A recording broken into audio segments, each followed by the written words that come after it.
اللهم صل على محمد النبي الأمي وعلى آله وبارك وسلم.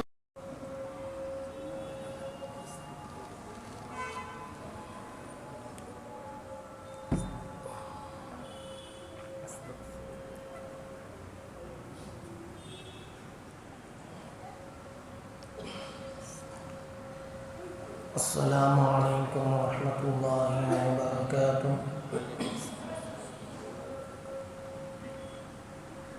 الحمد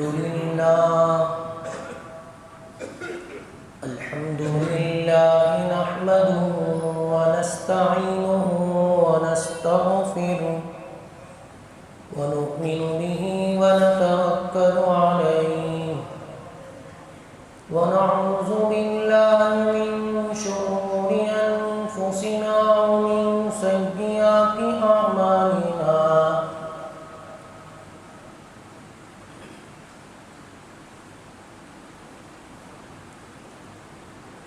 من يضلل الله فلا هادي له ونشهد أن لا إله إلا الله وحده لا شريك له ونشهد أن سيدنا وسندنا ومولانا محمدا عبده ورسوله صلى الله تعالى عليه وعلى آله وبارك وسلم تسليما كثيرا كثيرا. أما بعد فأعوذ بالله من الشيطان الرجيم. بسم الله الرحمن الرحيم. فسيكفيكهم الله وهو السميع العليم. آمنت بالله صدق الله مولانا العظيم. قال رسول الله صلى الله عليه وسلم لا أخاف عليكم الفقر ولكن أخاف حب الدنيا أو كما قال عليه الصلاة والسلام. رب اشرح لي صدري ويسر لي أمري واحلل عقدة من لساني يفقهوا قولي. اللهم صل على محمد وعلى آل محمد في أول كلامنا. اللهم صل على محمد وعلى آل محمد في أوسط كلامنا. اللهم صل على محمد وعلى آل محمد في آخر كلامنا.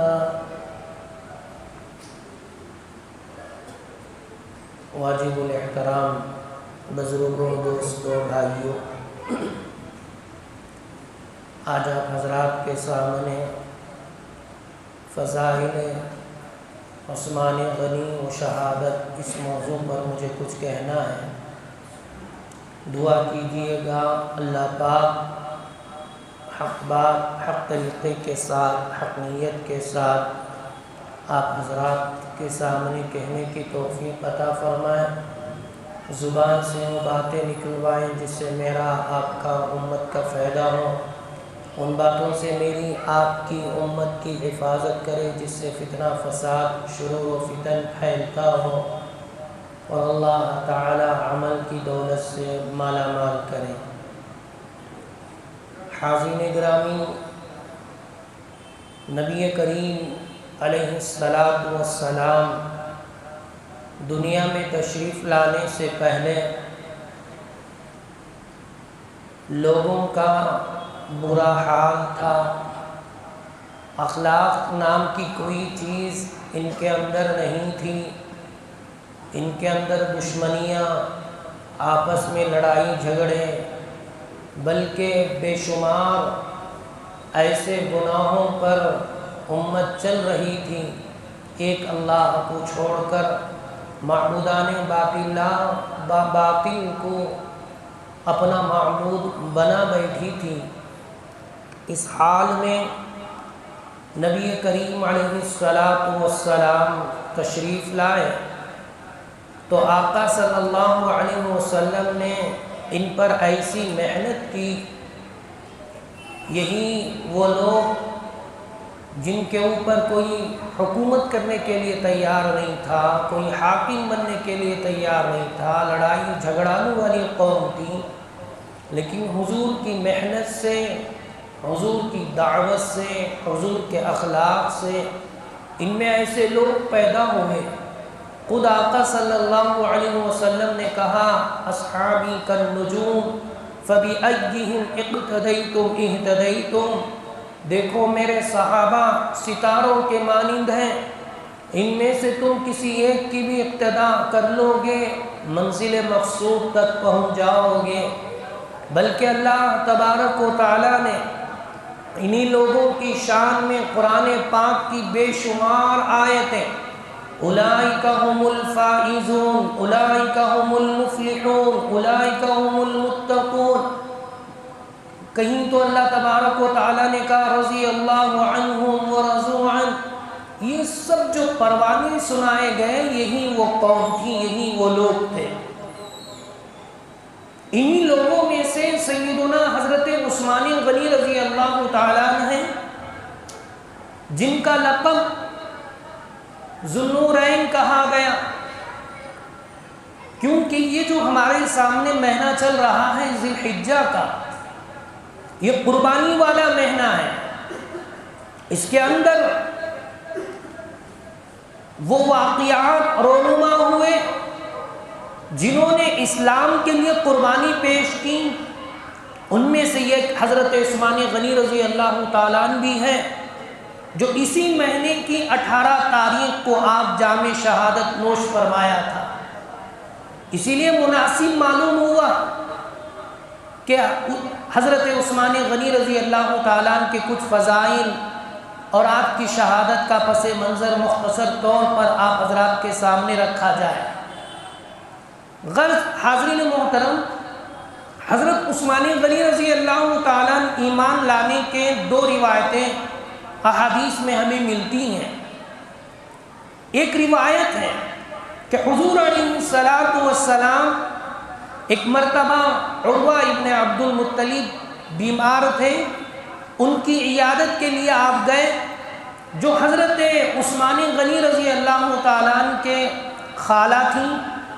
جیسے ہی ان کے گھر گئے اور جا کر دیکھا کہ بیمار ہیں، حضور کی عادت تھی دوست ہو دشمن ہو، آپ نے سنا ہوگا کہ جمیلہ رضی اللہ تعالیٰ عنہ جو حضور صلی اللہ علیہ وسلم جب بھی آپ اپنے گھر سے نکل کر مسجد کی طرف جاتے راستے میں اس کا گھر پڑا کرتا تھا، تو یہ وہ خاتون تھی جمیلہ جو آپ پر کچرا ڈالا کرتی. لیکن آقا صلی اللہ علیہ وسلم ایک مرتبہ گزر رہے ہیں تو آپ پر کچرا نہیں پڑا. ایک دن ہو گیا کہ بھئی پورا آپ گزر رہے ہیں کہ کبھی کچرا نہیں پڑا ہے، کیا ہو گیا؟ دوسرے دن آپ خود تشریف لے گئے، جبکہ دشمن تھی، جبکہ آپ کا برا چاہنے والی تھی، لیکن آپ نے اخلاق پیش کیے. آپ تشریف لے گئے، جا کر دروازہ کھٹکھٹایا. اب بیٹی اور ماں دونوں صرف عورتیں گھر میں موجود ہیں. اب بیٹی جیسے ہی دروازے کے قریب آ کر دیکھتی ہے کہ آنے والے کون ہیں، یہ تو محمد الرسول اللہ ہیں جن کو ہم روزانہ تکلیف دیتے تھے، روزانہ ان کے اوپر گھر کا کچرا ڈالا کرتے تھے، تکلیف پہنچایا کرتے. آج وہ میرے گھر کے سامنے کھڑے ہیں. پریشان حال تھی دونوں کے دونوں. اب سمجھ گئی کہ اب تو ہماری جان کا خطرہ ہے، محمد ضرور بدلہ لیں گے. لیکن دروازہ کھولا گیا. جیسے ہی آقا صلی اللہ علیہ وسلم اندر تشریف لائے تو اس عورت سے جو آپ پر ظلم کرنے والی، آپ پر کچرا ڈالنے والی ظالمہ تھی اور آپ کی دشمنی اور آپ کے ساتھ دشمنی کرنے والی تھی، جیسے ہی کچرا ڈالنے والی وہ خاتون بیمار پڑی ہے تو آپ اس کی عیادت کے لیے گئے. غرض حضور علیہ الصلاۃ والسلام کے وہ اخلاق تھے، دشمن کے ساتھ بھی آپ اچھا معاملہ کیا کرتے۔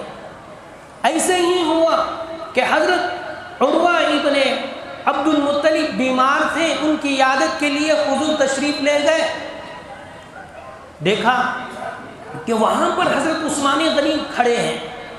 حضرت عثمان غنی رضی اللہ تعالیٰ عنہ کو دیکھا کہ حضرت عثمان غنی حضور کو ایسے گھور رہے ہیں اور ایسا دیکھ رہے ہیں کہ نظر ہی نہیں اٹھا رہے ہیں۔ تو بات چیت ہونے کے بعد حضور واپس ہوتے ہوئے حضرت عثمان غنی سے کہا کہ بھائی کیا بات ہے، کیوں تم مجھے اس طرح دیکھ رہے ہو؟ کہا کہ میں آپ کا اتنا نورانی چہرہ، اتنا مبارک چہرہ جو کبھی جھوٹا نہیں ہو سکتا، مجھے جب جب بھی آپ پر نظر پڑ رہی ہے تو عجیب سا مزہ مجھے آنے لگتا ہے، مجھے ایسا لگتا ہے کہ ہمیشہ آپ کو دیکھتا ہی رہوں۔ تو حضور علیہ السلام نے اسلام کی دعوت پیش کی، دین کی دعوت پیش کی، تو حضرت عثمان غنی رضی اللہ تعالیٰ نے کہا کہ ایسا چہرہ کبھی جھوٹا نہیں ہو سکتا۔ آپ سے درخواست کی، آپ صلی اللہ علیہ وسلم نے حضرت عثمان غنی کے سامنے قرآن پاک کی آیتیں تلاوت کی۔ جیسے ہی حضور تلاوت کر رہے ہیں دل میں اترتا جا رہا ہے۔ یاد رکھیے گا طلب ہوتی ہے، اللہ پاک توفیق دے دیتے ہیں۔ تو حضرت عثمان غنی ایمان میں آ گئے۔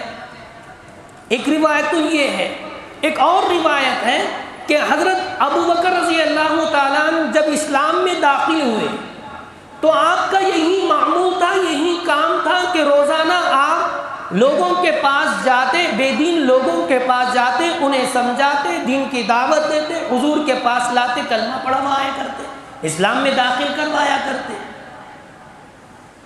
تو حضرت عثمان غنی کو حضرت ابو بکر نے سمجھایا۔ اب یہ دونوں آ ہی رہے تھے، ادھر سے حضور علیہ السلام بھی آ گئے اور درمیان میں ملاقات ہو گئی، اسلام کا نذران، اسلام کا کلمہ پیش کیا اور قرآن کی تلاوت کی، تو حضرت عثمان غنی اسلام میں داخل ہو گئے۔ جیسے ادھر داخل ہوئے ہیں ادھر چچا بھی ناراض ہو گیا، خاندان والے بھی ناراض ہو گئے، بلکہ حضرت عثمان غنی کو اتنا تنگ کیا کہ کسی طرح سے آپ کو مجبور ہو کر اسلام چھوڑ دیں۔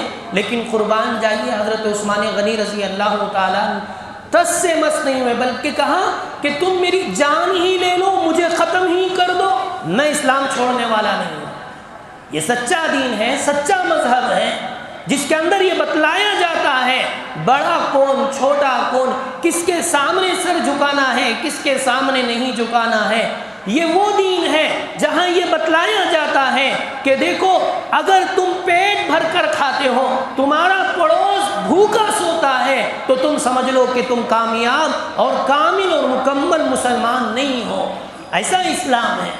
یہ وہ اسلام ہے کہ اگر کسی کے گھر میں کوئی آدمی جانور پالتا ہے، مثلا ایک روایت میں ہے کہ ایک فاحشہ عورت، گناہ کرنے والی، جسم فروش کرنے والی، لیکن اس نے کتے پر رحم کیا، جانور پر رحم کیا، حدیث میں آتا ہے کہ حضور علیہ السلام نے فرمایا اس کی وجہ سے اس فاحشہ عورت کی مغفرت کر دی گئی۔ ایک وہ عورت جو بیچاری نمازیہ تھی، صوم و صلاۃ کی پابند تھی، لیکن گھر میں بلی پال رکھا تھا، اس کو کھانے کے لیے کچھ نہ دیا کرتی تھی، اس پر ظلم کیا کرتی، اسے چھوڑتی بھی نہیں تھی کہ وہ باہر جا کر کچھ کھا پی لے، اسے باندھ کر تڑپا کر ایسے ہی اس کی جان چلے گئی۔ حضور نے فرمایا کہ یہ عورت جبکہ کہ نمازی ہے، جبکہ کہ صوم و صلاۃ کی پابندی ہے، لیکن جانور پر ظلم کرنے کی وجہ سے یہ عورت سیدھے جہنم میں جائے۔ یہ وہ اسلام تھا، اس لیے اسلام کو پیش کیا، کہا کہ دیکھو تم میری جان بھی لے لو، میں اس دین کو چھوڑنے والا نہیں ہوں۔ حضرت عثمان غنی رضی اللہ تعالیٰ عنہ کی بے شمار فضائل دیکھیے، جب ہم صحابہ کی سیرت کو کھنگالتے ہیں، دیکھتے ہیں، ایک طرف تو کسی صحابی کا جب تذکرہ کیا جاتا، مثلا حضرت ابو بکر کا تذکرہ کیا جاتا ہے، تو وہاں آپ کی وہ صداقت اور آپ کی وہ محبت، اسی وجہ سے حضرت صدیق ابو بکر صدیق رضی اللہ تعالیٰ عنہ کو صدیق کا لقب ملا تھا۔ جب ہم حضرت عمر کا تذکرہ کرتے ہیں تو حضرت عمر کی وہ عدل و انصاف، اللہ اکبر کبیرہ، کہ جن کی عدالت اور جن کی شجاعت اور جن کے روب اور دبدبے کا یہ عالم تھا، اسی وجہ سے حضرت عمر فاروق رضی اللہ تعالیٰ عنہ کو فاروق کا لقب دیا گیا۔ جب حضرت علی رضی اللہ تعالیٰ عنہ کا تذکرہ ہوتا ہے، فرمایا کہ حضرت علی کی شجاعت اور بہادری یہی وجہ ہے، حضرت علی رضی اللہ تعالیٰ عنہ کو حضور علیہ السلام نے باب العلم کہا ہے۔ لیکن جب حضرت عثمان کی سیرت جب ہم پڑھتے ہیں، بے شمار فضائل، حضرت عثمان کا لقب ہے ذو النورین، یعنی دو نور والا۔ یہ لقب اس لیے پڑا تھا کہ حضرت عثمان غنی رضی اللہ تعالیٰ عنہ کے نکاح میں میری اور آپ کی بہن، امت کی بہن حضرت رقیہ رضی اللہ تعالیٰ عنہ آپ کے نکاح میں تھی، یہ حضور کی بیٹی تھی۔ اب ہوا یہ کہ جنگ بدر کا موقع ہے، حضرت رقیہ بڑی سخت بیمار پڑ گئی، اتنی بیمار پڑی کہ حضرت نبی کریم علیہ السلام نے حضرت عثمان غنی سے کہا تم یہیں رہو، تیمارداری کرو، اور جنگ میں حضور علیہ السلام جنگ بدر کے لیے آپ تشریف لے کر چلے گئے۔ وہاں جنگ کامیاب ہوئی، کامیابی کا جو دن تھا اسی دن حضرت رقیہ دنیا سے پردہ ہو گئی۔ اب پردہ ہونا تھا، تجہیز و تکفین کے بعد حضرت عثمان غنی کو ہمیشہ دل میں ایک افسوس تھا اور ایک بالکل دل افسردہ اس بات پر کہ ارے میرا تعلق جو حضور سے تھا، حضور کے خاندان سے تھا، ایک رشتے والا جو تعلق تھا، میں حضور کا داماد تھا، اب یہ کہ رقیہ کا انتقال ہو جانے کے بعد اب وہ رشتہ ٹوٹ گیا ہے، وہ تعلق ٹوٹ گیا ہے، اس لیے افسردہ رہا کرتے تھے۔ حضور کو یہ خبر ہوئی، حضور علیہ السلام نے حضرت عثمان غنی کو بلوایا اور کہا عثمان گھبرانے کی بات نہیں، میری دوسری جو بیٹی ہے ام کلثوم کو میں تمہارے نکاح میں دیتا ہوں۔ آپ نے حضور علیہ السلام نے حضرت ام کلثوم کو نکاح میں دیتے وقت فرمایا عثمان اگر ان کے بعد میری 40 بیٹیاں بھی ہوتی، ایک کے انتقال کے بعد دوسرے کے انتقال کے بعد اسی طرح 40 بیٹیاں ہوں، 40 بیٹیوں کو بھی میں تمہارے نکاح میں دیتا ہوں۔ اسی لیے آپ کا لقب ذو النورین ہے۔ اور حضرت عثمان غنی رضی اللہ تعالیٰ اتنی حیا اور اتنی شرم آپ میں تھی جس کی کوئی حد نہیں۔ ایک مرتبہ حضور علیہ السلام گھر میں تشریف فرما ہے۔ اب ظاہر سی بات ہے، آدمی جب گھر میں ہوتا ہے اب وہ بے تکلف رہتا ہے، گھر کے کپڑے کچھ اور ہوتے ہیں، بنیان پر اپنی ضروری کپڑوں کے علاوہ دوسرے کپڑوں پر بیچارہ رہتا ہے۔ حضور علیہ السلام اپنے گھر میں تھے، آپ اپنے پیر پھیلا کر بیٹھے ہوئے تھے۔ تھوڑی دیر بعد حضرت ابوبکر صدیق رضی اللہ تعالیٰ نے دروازہ کھٹکھٹایا، اندر آنے کی اجازت پوچھی، حضور اسی طرح بیٹھے رہے اور آنے کی اجازت دے دی۔ پھر تھوڑی دیر بعد حضرت عمر فاروق نے اجازت پوچھی تو اجازت مل گئی، آنے کی اجازت دے دی گئی، لیکن آپ اسی طرح بیٹھے رہے۔ تھوڑی دیر گزرنا تھا، فوراً حضرت عثمان غنی رضی اللہ تعالیٰ نے اجازت پوچھی تو پہلے آپ صلی اللہ علیہ وسلم جس حساب سے آپ بیٹھے تھے، جس حیت کے ساتھ آپ بیٹھے تھے، پہلے آپ نے اپنے پیروں کو سنبھالا، اپنے کرتے کو سنبھال لیا، اس کے بعد آنے کی اجازت دی۔ اب آ گئے، بات چیت ہوئی، واپس چلے گئے۔ یہ منظر حضرت عائشہ رضی اللہ تعالیٰ عنہ دیکھ رہی تھی۔ حضرت عائشہ نے ان کے جانے کے بعد کہا حضور کیا بات ہے، اس سے پہلے میرے ابو آئے تھے، آپ اپنی جیسے بیٹھے ایسے بیٹھے تھے، کوئی رد و بدل نہیں۔ حضرت عمر آئے تب بھی آپ ایسے بیٹھے ہیں، لیکن حضرت عثمان تشریف لائے تو آپ پہلے تو آپ اپنے آپ کو سنبھالا، اس کے بعد آنے کی اجازت دی، کیا بات ہے؟ کہا عائشہ بات سنو، اس آدمی سے کیا میں حیا نہ کروں، کیا میں شرم نہ کروں جس سے خود حضرات عرش کے فرشتے خود اس سے شرماتے ہیں؟ یہ وہ عثمان ہے۔ ایک مرتبہ حضور علیہ السلام نے جب دیکھا کہ بھائی مدینے کے اندر صرف ایک کنواں ہے، پانی کا کنواں، لوگ اس سے پانی استعمال کیا کرتے تھے۔ اب ظاہر سی بات ہے، اس سے جب پانی استعمال کیا کرتے تھے تو وہ جو کنواں تھا وہ ایک یہودی کا تھا۔ اب یہودی کا کنواں جب بھی مسلمان عورتیں وہاں پانی لانے کے لیے جاتی، ظاہر سی بات ہے ان کمبختوں کی شرارت حد سے زیادہ بڑھ جاتی. ایک دن ہوا، 2 دن ہوا، لوگوں نے آ کر حضور سے شکایت کی کہ حضور ایسا ہو رہا ہے. حضور نے کہا کہ بھائی کوئی ہے جو اس کنویں کو خریدے؟ کنواں تو ایک ہی تھا. حضرت عثمان غنی رضی اللہ تعالیٰ نے اس کے پاس گئے، کہا کہ مجھے فروخت کر دو. اس نے کہا نہیں بیچوں گا. کہا کہ بھائی ایک کام کرو کہ سارا نہ بیچو، ایک دن آدھا بیچو اور آدھا تم رکھ لو. اس کا یہ ہے کہ ایک دن میں پورا پانی لوں گا اور دوسرے دن تم پورا پانی لے لینا.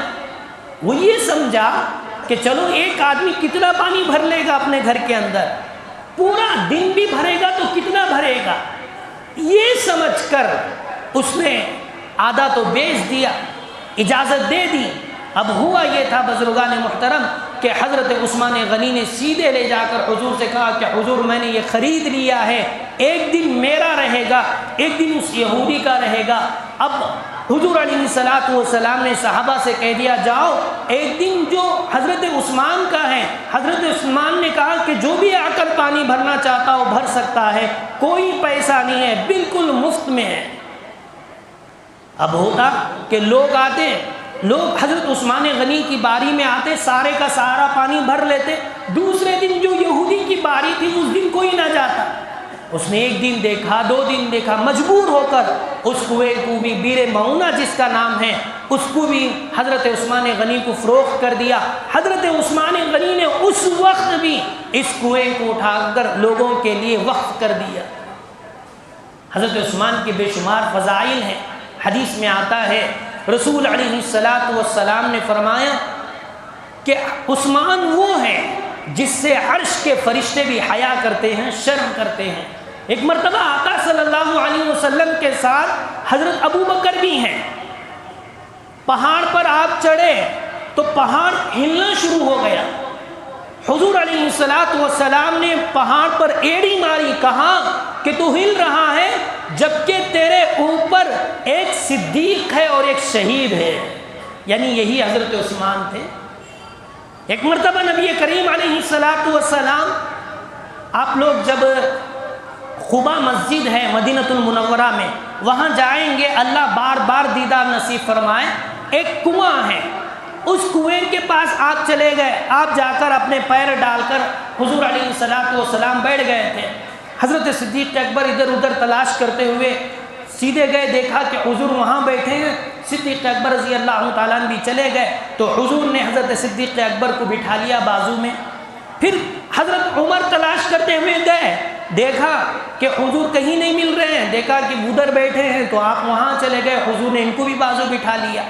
تھوڑی دیر بعد حضرت عثمان غنی رضی اللہ تعالیٰ عنہ آنا ہی تھا، حضور نے سامنے بٹھا لیا اور یہ بتلانا چاہ رہے تھے کہ تمہارا جب انتقال ہوگا، جب تم شہید ہوں گے تو دیکھو تم دونوں میرے ساتھ میں رہو گے اور سامنے عثمان غنی ہوگا. حاضرین محترم، حضرت عثمان غنی مالدار صحابی، اتنے بڑے مالدار کہ آپ جب مسجد نبوی کی توسیع کا موقع تھا، کیونکہ مسجد نبوی چھوٹی پڑ گئی تھی اور جگہ کی ضرورت تھی، آپ نے ہی اس مسجد کی جگہ کو خرید کر مسلمانوں کے لیے وقف کیا تھا. تو ان فضائل اگر بولا جائے تو وقت نہیں ہے.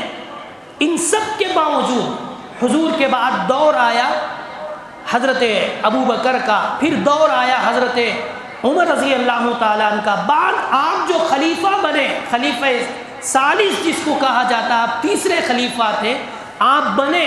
یہ وہ دور تھا بزرگان محترم، مسلمانوں میں مال زیادہ تھا، بہت زیادہ مسلمان امیر ہو چکے تھے جس کی کوئی حد نہیں.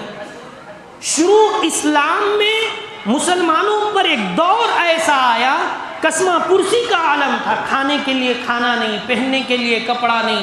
ماشاءاللہ اب کامیابی بڑھتی چلے گئی اور ایسی کامیابی ہو گئی کہ لوگوں میں مال آنا شروع ہو گیا. اسی لیے میں نے خطبے کے دوران ایک حدیث آپ کے سامنے پڑھی تھی جس میں حضور نے فرمایا لا اخاف علیکم الفقر،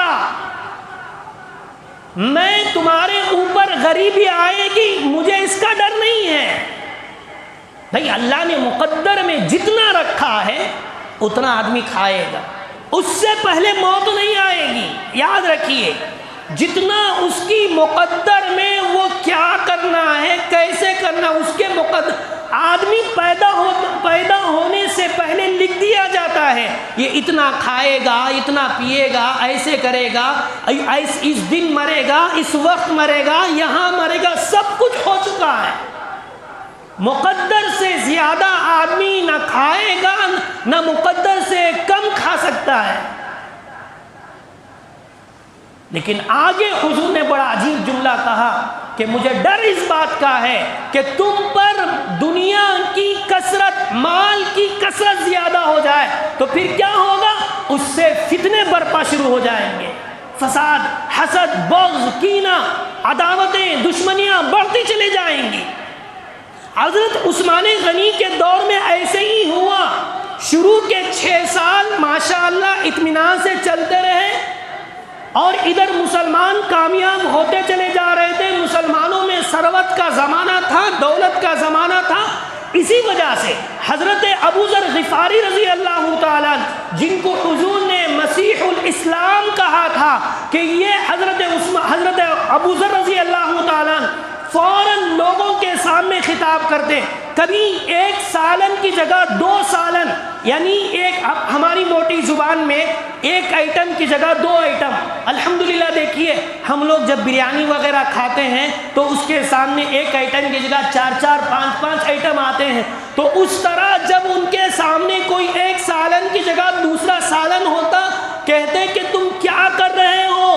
یہ دنیا کی نعمتیں اللہ ان پر زیادہ کرتا ہے جو اللہ سے کیا ہے، بالکل اللہ جن سے ناراض ہوتا ہے ان کے لیے اللہ پاک انعامات کو زیادہ کرتا ہے دنیا کے اندر. اور جو اللہ کے پسندیدہ بندے ہوتے ہیں اللہ پاک دنیا میں ان کا امتحان لیتے ہیں. سمجھایا کر دے. اسی لیے حدیث میں آتا ہے رسول علیہ السلام نے فرمایا ایک غریب بندہ امیر سے 500 سال پہلے جنت میں جائے گا. آج ہم شکوہ شکایات کرتے پھرتے ہیں. مال کی جہاں کثرت ہوتی ہے بزرگان محترم، یہ مال وہ ہے آدمی کو فتنے میں مبتلا کر دیتا ہے. اور ایسے ہی فتنے میں مبتلا ہو گئی قوم پوری کی پوری ملت. اب ہوا یہ اتنا خطرناک زمانہ آ گیا، وہ عثمان کہ جنہیں حضور علیہ السلام نے اپنا، آپ کے داماد ہیں، اپنی 2 بیٹیوں کو آپ کے نکاح میں دیا تھا، لیکن ذاتی دشمنی میں لوگ ایسے ان کے اوپر ٹوٹ پڑے جس کی کوئی نہیں.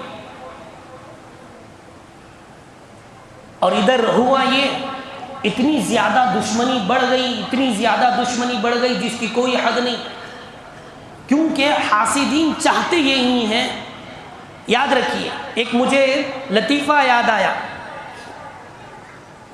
پوری دنیا کے اندر ایک کانفرنس ہوا کہ سب ملک والے اپنے اپنے ملک کے کھینکڑے کیا کریں، وہ کہاں بھیجیں؟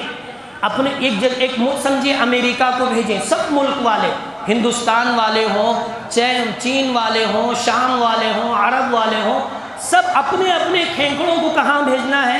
امریکہ کو بھیجنا ہے، تاکہ ہر ملک کے کھینکڑے دیکھنے میں آئیں. کانفرنس تھا، سب ملک والوں نے اپنے اپنے کھینکڑوں کو پیک کر کر بھیجا، کہیں نکل کر نہ چلے جائے. اب ہندوستان والوں نے بھی بھیجا، لیکن انہوں نے اس کو پیک نہیں کیا، بالکل ایسے ایک باکس میں رکھا کھلا ہوا، ایسے بھیج دیا، پارسل کر دیا. وہاں کے لوگوں نے ڈانٹنا شروع کیا، ارے تم کیسے دیوانے پاگل قسم کے لوگ ہو، یہ نہ یہ جانور زبان سے تو نہیں بول سکتا، اگر کہیں چلا جاتا ہم کیسے پہچانتے کہ یہ ملک ہندوستان کا ہے، اس لیے تم نے کیسے ایسے بغیر پارسل کیے کہ بھیج دیا. کہا کہ آپ کو گھبرانے کی ضرورت نہیں، ہندوستان کے کھینکڑے ایسے ہیں، کوئی اوپر چڑھتا ہے تو دوسرا کھینچ لیتا ہے، ایسی حالت ہوگی. حضرت عثمان سے یہی حسد اور یہی بغض کی بنیاد پر بزرگان محترم خود ایک ایسا ماحول بن گیا. مسجد نبوی میں حضور کا وہ عصا جسے آپ سہارا لے کر جمعہ میں خطبہ دیا کرتے تھے، اس کے بعد حضرت ابو بکر اس کا سہارا لے کر جمعہ میں خطبہ دیا کرتے تھے. اس کے بعد حضرت عمر فاروق کا زمانہ آیا, آپ اس کے اوپر اس کا سہارا لے کر خطبہ دیا کرتے تھے. اسی عصے کو ان کمبختوں نے توڑ بھی دیا. جب آدمی میں حسد پیدا ہو جاتا ہے, آدمی میں بغض پیدا ہو جاتا ہے, پھر آدمی یہ نہیں دیکھتا یہ صحابی ہے, یہ اللہ کا ولی ہے, یہ عالم ہے, یہ حافظ ہے, یہ حاجی ہے, یہ بڑا ہے, وہ نہیں دیکھتا, بلکہ بزرگان محترم منافقت اتنی بھر جاتی ہے, بغض اتنا بھر جاتا ہے. معاف کیجئے گا, غلط جملہ اگر آپ کو کسی کو لگے تو اللہ معاف کرے, ہوش و حواس چھوڑ کر بیچارہ اتنی دشمنی میں ملوث ہو جائے, اسے سمجھ میں نہیں, کیونکہ دماغ پاگل پن ہو چکا ہوتا ہے. اور ایسے ہی پاگل پن ہو گیا, ایسا ہو گیا کہ حضرت عثمان غنی رضی اللہ تعالیٰ عنہ کو ممبر رسول سے منع کر دیا گیا کہ تم خطبہ نہیں دے سکتے, تم جمعہ کی نماز نہیں پڑھا سکتے, امامت نہیں کر سکتے, روک دیا گیا. صحابہ پریشان, باغیوں کا ایک دم ظالم سر چڑھ کر ہے, اب کیا کریں. حالانکہ صحابہ نے آ کر درخواست کی کہ آپ اجازت دے دیجئے, ہم ان منافقوں کو, ان حاسدوں کو, ان کا مزہ چکائیں گے, آپ اجازت دیجئے. حضرت عثمان غنی رضی اللہ تعالیٰ نے کہا نہیں, یہ کام میں نہیں کر سکتا, اپنوں کو میں کیسے لڑاؤں, ارے یہ ہمارے اپنے ہیں, ان کو کسی نے بہکا دیا ہے. ایک بات یاد رکھیے, میں آپ کے سامنے آ کر عبداللہ کی شکایت کروں, یہ ایسا ہے, ویسا ہے, فلاں ہے, فلاں ہے. حضرت شیخ سعدی علی رحمہ نے بڑا پیارا جملہ کہا ہے, کوئی آ کر تمہارے سامنے شکایت کرتا ہے کہ آپ کے بارے میں یہ کہہ رہا ہے, یہ کہہ رہا ہے, یہ کہہ رہا ہے, تو تم مطمئن نہ ہونا. کیوں؟ اس لیے کہ یہ آج دوسروں کی شکایت تمہارے سامنے لا کر سناتا ہے, اور یہی آدمی تمہاری شکایت دوسروں کے سامنے بولتا ہے. یہ انسان کی فطرت ہے.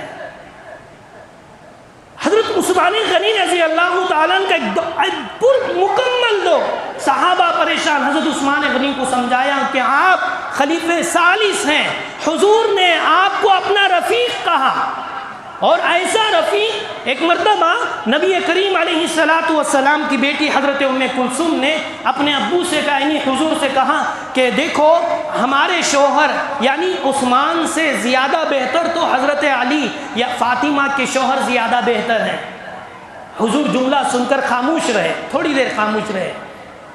پھر اس کے بعد حضور علیہ السلام نے کہا, کلثوم تم نے کیا کہا کہ علی بہتر ہے؟ سنو, عثمان یہ وہ آدمی ہے جو اللہ اور اس کے رسول سے محبت کرتا ہے. یہ تو ہر مسلمان بالغ مرد عورت کا یہی دعویٰ ہے کہ ہمیں اللہ اور اس کے رسول سے محبت ہے, سب دعویٰ کرتے ہیں. لیکن آگے کا جملہ سنیے گا, بڑا پیارا جملہ تھا. حضور نے کہا دیکھو عثمان وہ ہے جس سے اللہ اور اس کا رسول محبت کرتا ہے, یہ وہ عثمان ہے. بیت الرضوان میں ہوا یہ تھا کہ حضور علیہ السلام آپ عمرے کے لیے نکل پڑے تھے پوری تیاری کے ساتھ. جیسے ہی آپ نکل پڑے ہیں, لوگ مکے والوں نے روک دیا کہ آپ آ نہیں سکتے. تو حضور ان کو سمجھانے کے لیے کہ دیکھو ہم لڑنے کے لیے نہیں آئے ہیں, بس ہم نے خواب میں دیکھا کہ عمرہ کر رہے ہیں, اس لیے اللہ کے گھر کی دیدار کے لیے, عمرے کے لیے ہم آئے, بس اس کے علاوہ کوئی دوسرا ہمارا مقصد نہیں ہے. اس بات کو سمجھانے کے لیے حضرت عثمان غنی کو تیار کیا. حضرت عثمان غنی ان دونوں کے درمیان یعنی دشمن اور حضور علیہ السلام کے درمیان کمپرومائز کرنے کے لیے آپ تشریف لے گئے تھے. مکے میں آپ داخل ہوئے, جیسے ہی وہاں کے لوگوں کو سمجھایا تو پھر ہوا یہ. ایک بات تو حضرت عثمان بڑے بڑے آدمیوں سے مل رہے ہیں, لیکن یہ جھوٹی افواہ پھیلانے والے لوگ ہوتے ہیں, انہوں نے جھوٹی افواہ پھیلا دی. نعوذ باللہ, حضرت عثمان غنی کو مکے والوں نے شہید شہید کر دیا۔ اس کے بعد حضور کو معلوم ہونا تھا، حضور نے تمام صحابہ کو جمع کیا۔ کیا ہوا اگلی جمعہ ضرور تشریف لائیے گا، اس کے بعد پورا واقعہ آپ حضرات کے سامنے آئے گا۔ دعا کیجیے گا اللہ پاک مجھے اور آپ کو صحیح معنوں میں کہنے سننے سے زیادہ عمل کی توفیق عطا فرمائے۔ اللہ ہمیں صحابہ والی زندگی گزارنے کی توفیق عطا فرمائے۔ آمین۔ وما علینا الا البلاغ۔